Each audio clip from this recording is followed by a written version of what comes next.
Kardeşim nargileye de turbo takalım mı? Gürkan abim dedi ki ayarlarını da açalım. Şu an ayarlarını da açtık. Müthiş bir heyecan var.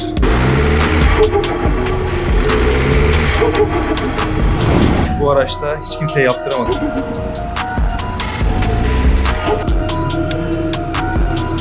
Abi onu diyorum, acaba buraya ek bir parça daha mı yapsak?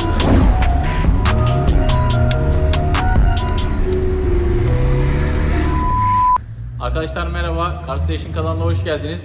Bugün sizlerle beraber BMW F30 320 dizel aracının Air Intake kısmını yapacağız. Açık hava filtresi uygulaması gerçekleştireceğiz. Aracın enjektörlerini de arkadaşlar üzerinden söküp enjektör büyütme işlemini gerçekleştireceğiz. Bu işlemleri gelin birlikte yapalım ve daha sonrasında da aracın üzerine nasıl bir performans değişikliği oldu bunlar hakkında sizlere bilgi vermeye çalışalım.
Araştırmalar sonucu Car Station firmasından Air Intake bu araçta hiç kimseye yaptıramadım. O kadar yere gittim.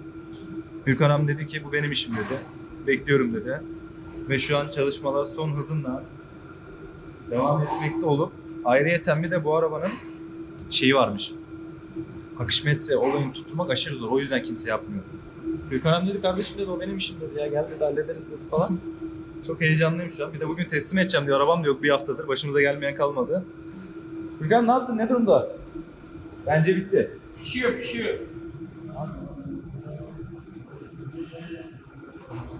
Abi onu diyorum, acaba buraya ek bir parça daha mı yapsak? Kardeşim nargileye de turbo takalım mı? Hep böyle bak, hep böyle başımda sürekli üflüyor.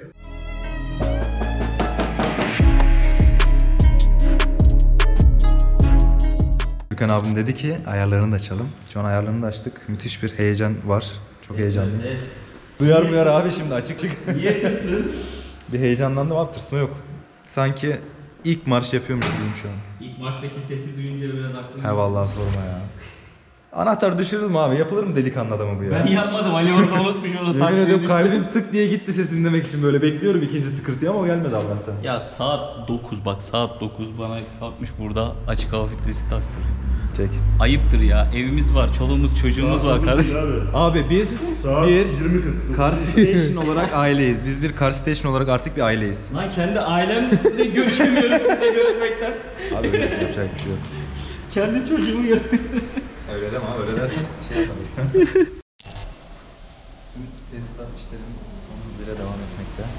Abi duruma bakar mısın yani? Ben de bir şey yapıyorum yani. İçeride oturmuyorum, çayımı kahvemi içmiyorum. Ama onları...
tam oturunca böyle gittikçe gidiyor. iyi devirde böyle daha güzel veriyor ses.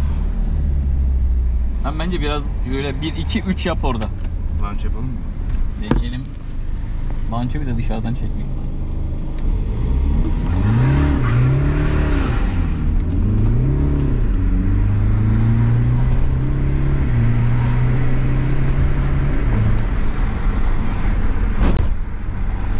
Anlaman söz konusu.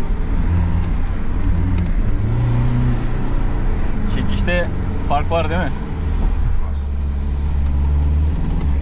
Yakıt ve filtre. Arkadaşlar şu anda Oğuz'un araçla beraber yola çıktık. Güzel sesleri duyuyorsunuz. Yoldaki turbomuzun seslerini. Şimdi araçta neler var? Sen onlardan biraz bahset kardeşim. Ondan sonra biz neler yaptık beraber onları konuşalım. Ya önceden custom yazılım kutu içi filtre, DP vardı. Bir de bunun ortada bir tane susturucusu var. Onu iptal etmiştik biz güç almak için. Evet.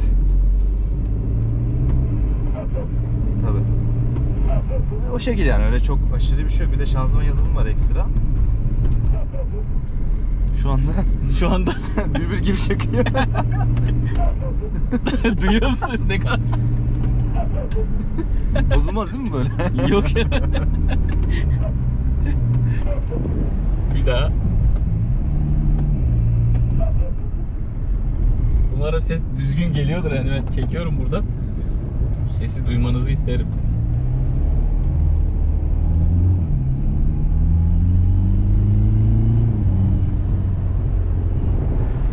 Ben şöyle yapayım tekrardan. Arkadaşlar şey yaptık. Oğuzhan araçta şu anda enjektörleri büyüttük. Enjektörlerin yakıt miktarları açıldı. Araç biraz daha performans adına bir tık daha iyi oldu. Üzerinde orijinal kendi turbosu mevcut. Downpipe mevcut arkadaşlar. Bir yazılım var üzerinde yapılmış olan Stage 1. Değil mi? Stage 1 diye biliyorum. Custom Stage 1 Custom Plus Stage 1 şey. Plus yapılmış. Bizden önce yapılan o işlem. Bir de biz araca tekrardan açık hava filtresi uygulaması yaptık. Şimdi açık hava filtresinden sonra sesi zaten duyuyorsunuz. Farklı değişik bir ses alıyoruz şu anda. Turbomuz direkt dile geldi, konuşuyor bizde. Çok bu işte şeyde çok randıman oldu. hibritte biraz daha uzuyor. At falan oluyor. Valla çok olur abi. Basınç arttığında Şey bu ya bence. bu böyle tam şeyde konuşur hale geldi. Çok da uzatınca öyle şey oluyor. Tot yapıyor. Güzel oldu ya, keyifli oldu. Valla kaç 2 gündür falan rahat arabayla uğraşıyoruz artık seninle beraber. İnşallah gündüz beraberdik güzel bir projemiz de olacak. İlerleyen dönemlerde bu araçta F30 üzerinde. Sizlere de onları da paylaşacağız. Şimdi söyleyeceklerimiz bu kadar. Aracı da bir yolda test edelim, görelim bakalım var mı bir sıkıntısı. Ondan sonra da Oğuzhan'ı yolcu edeceğiz. Sormak istediğiniz sorular varsa bize yazabilirsiniz arkadaşlar. Videoyu beğenmeyi unutmayın. Kendinize iyi bakın. Görüşmek üzere.